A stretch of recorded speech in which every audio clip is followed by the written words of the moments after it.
हमारे विभिन्न ज्ञानवर्धक कार्यक्रम देखने के लिए आप हमें अभी सब्सक्राइब करें, बेल आइकन को प्रेस करें ताकि आप देख सकें हमारा कार्यक्रम सबसे पहले।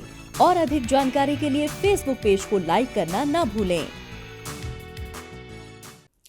जय मां इंद्राक्षी। इंद्राक्षी धाम में दर्शकों आप सभी का हम हार्दिक स्वागत करते हैं।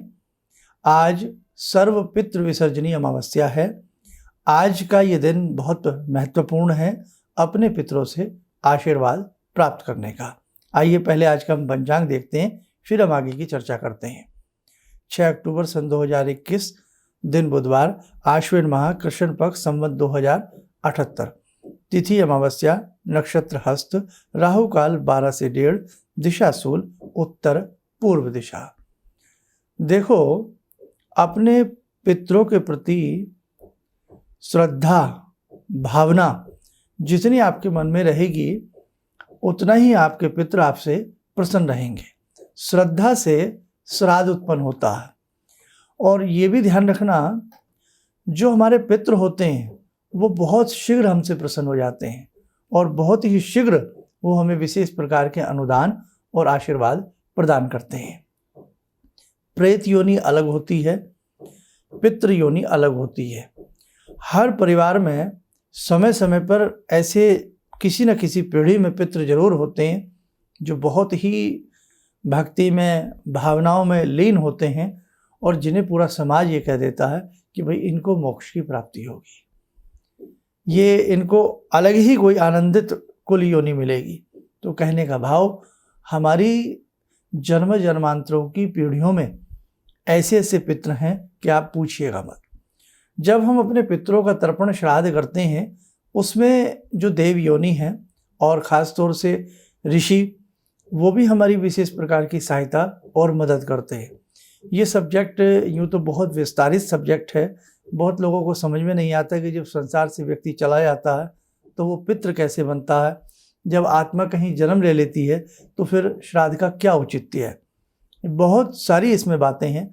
समय रहा तो ये पूरी श्रृंखलाबद्ध तरीके से आपको समझाई जाएंगी, लेकिन हमारे शास्त्र में जो लिखा है उसे तो आप मानोगे, हमारे ऋषियों ने जो कहा है उसे तो हमारा मानने का अधिकार है। हर धर्म के शास्त्र में, उनकी पुस्तकों में जो लिखा है उसे वो ब्लाइंड हो जाते हैं और बिल्कुल जो भी लिखा है उसे बहुत अच्छी तरह से मानते हुए वो उस कर्म को करते हैं। हर धर्म के लोग या हर जो हैं, तो हम अपने धर्म में हमारे ऋषियों ने जो श्राद्ध कर्म बताया है, हमें भी उसी प्रकार से नतमस्तक होते हुए पूर्ण दृढ़ता और विश्वास के साथ इन चीज़ों को मानना चाहिए।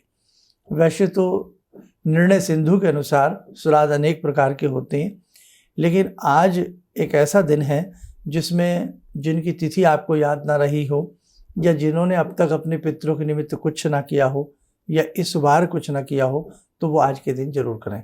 तो आइए पहले मैं आपको कार्यक्रम में बात चली रही है तो श्राद्ध कितने प्रकार के होते हैं ये मैं आपको बताता हूँ। श्राद्ध के प्रकार, निर्णय सिंधु के अनुसार 12 प्रकार के श्राद्ध बताए गए हैं। नंबर 1 नित्य श्राद्ध, नंबर 2 नैमित्तिक श्राद्ध, नंबर 3 काम्य श्राद्ध, नंबर 4 वृद्धि श्राद्ध, नंबर 5 सपिंडन श्राद्ध, नंबर 6 पारवर्ण श्राद्ध, नंबर 7 गोष्ठी श्राद्ध, 8 शुद्ध यर्थ श्राद्ध, 9 कर्मांक श्राद्ध, 10 तीर्थ श्राद्ध, 11 यात्रार्थ श्राद्ध, 12 पुष्टयर्थ श्राद्ध। तो ये 12 प्रकार के श्राद्ध बताए गए हैं। अब इसमें हर प्रकार के श्राद्ध का वर्णन कर पाना तो मुश्किल है।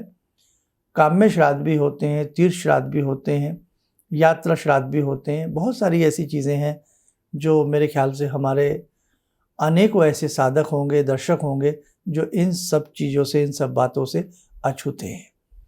तो आइए, आज जो ये अमावस्या है, पितृ विसर्जनी अमावस्या है, इसमें सर्व पितृ श्राद्ध भी किया जाता है, पितरों का विसर्जन भी किया जाता है। आइए थोड़ा सा हम आज के श्राद्ध के बारे में जानें। इसे महालय भी कहा जाता है। महालया, आश्विन कृष्ण अमावस्या को महालया कहते हैं।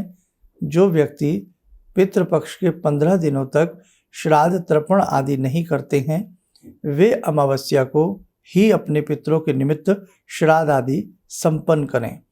जिन पितरों की तिथि याद न हो उनके निमित्त श्राद्ध तर्पण दान आदि इसी अमावस्या को किया जाता है। आज के दिन सभी पितरों का विसर्जन होता है।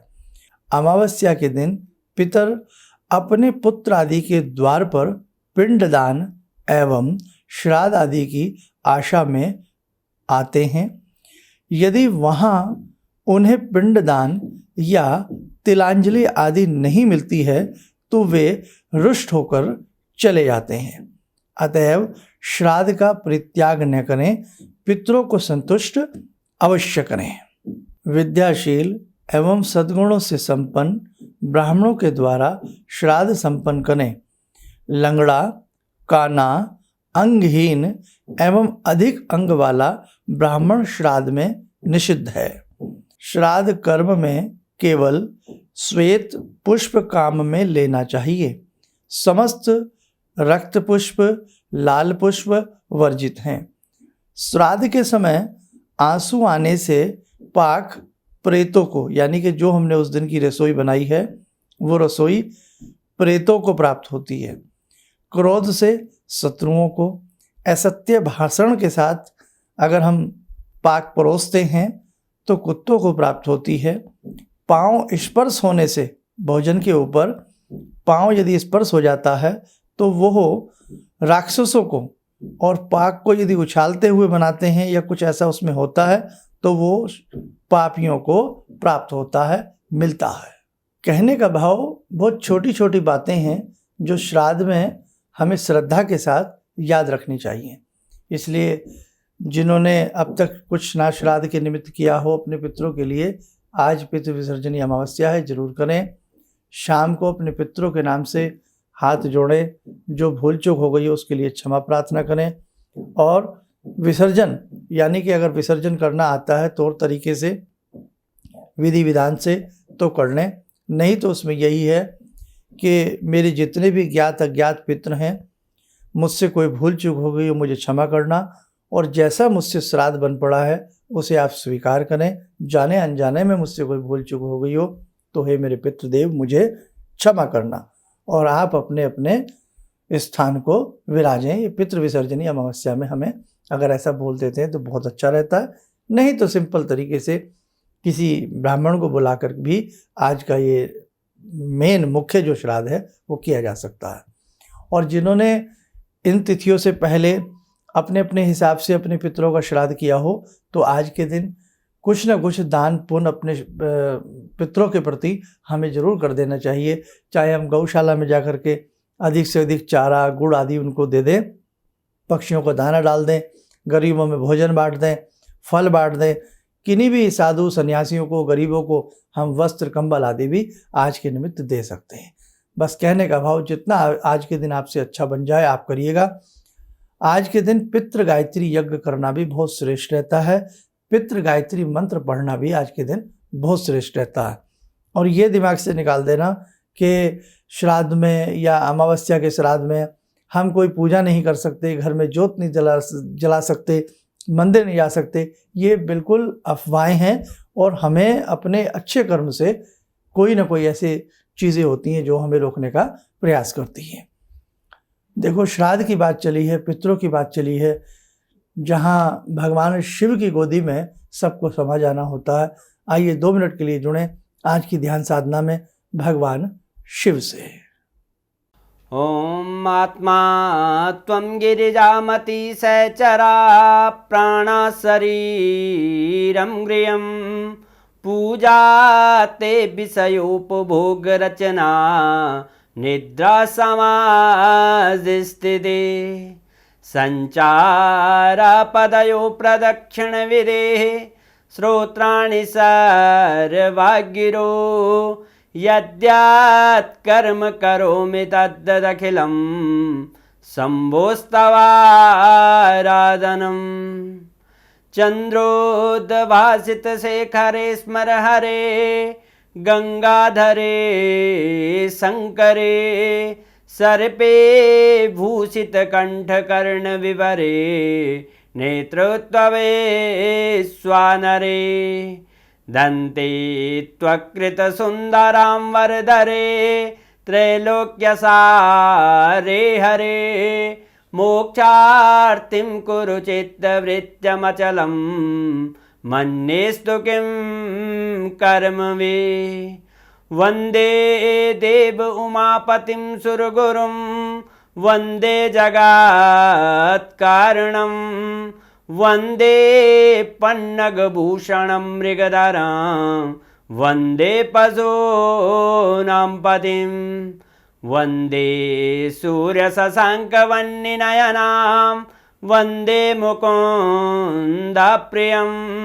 वन्दे भक्तजनश्रयं च वरदां वन्दे शिवं शङ्करम् ॐ कर्पूरगौरं करुणावतारं संसारसारं भुजगेन्द्रहारं सदा वसन्तं हृदयारविन्दे भवं भवानी सहितं नमामि भवं भवानी सहितं नमामि।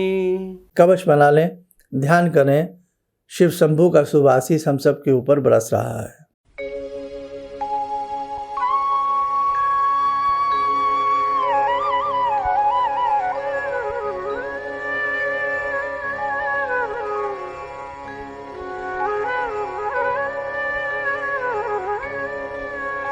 ओम बोलते हुए नेत्र खोलें, सामान्य हो जाएं।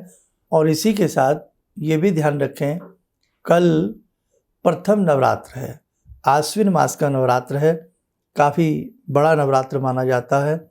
आज शाम को ही थोड़े से जौ पानी में भिगो देना। कल जैसे हमने विधि विधान के साथ बताए हैं, उन्हें रेते में, शुद्ध मिट्टी में बीज लेना। जितनी सुंदर जयंती, इसे जयंती कहते हैं, जितनी सुंदर जयंती खेती होती है उतना ही समझो हमारी भक्ति पूजा अच्छी चल रही होती है। और भी बहुत सारी चीज़ें हैं। हमारा प्रतिदिन आप कार्यक्रम देखिए, और सनातन धर्म के नाते हमारे जितने भी ये कार्यक्रम होते हैं, अपने बंधुओं में, साथियों में, परिवार में ज़्यादा से ज़्यादा आप उन्हें शेयर ज़रूर कीजिएगा, इतना हम आपसे आशा करते हैं। दूसरी बात कि कल जिन्हें अखंड ज्योत जलानी है वो अखंड ज्योत जला सकते हैं, अष्टमी तक या नौमी तक या दसवीं तक, आपकी जैसी व्यवस्था रहती है।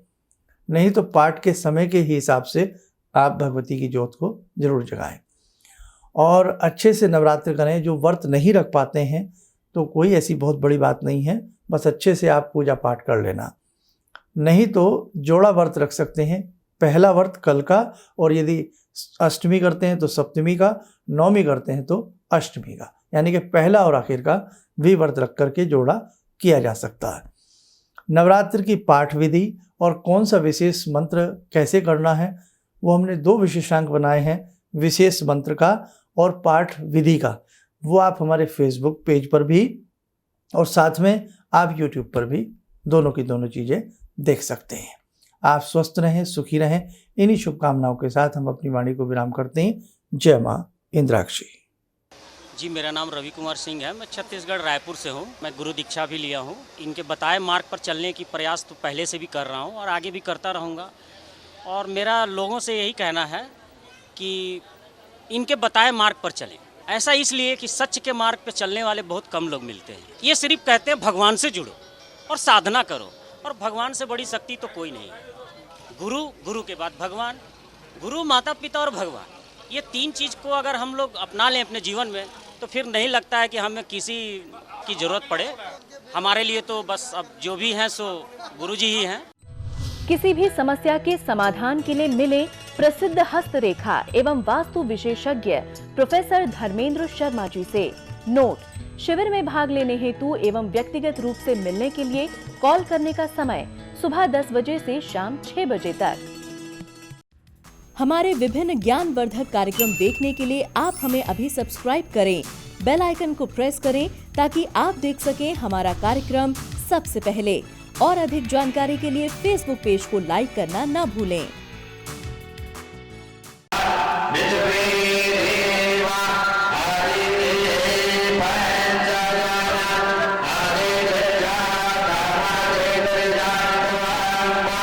या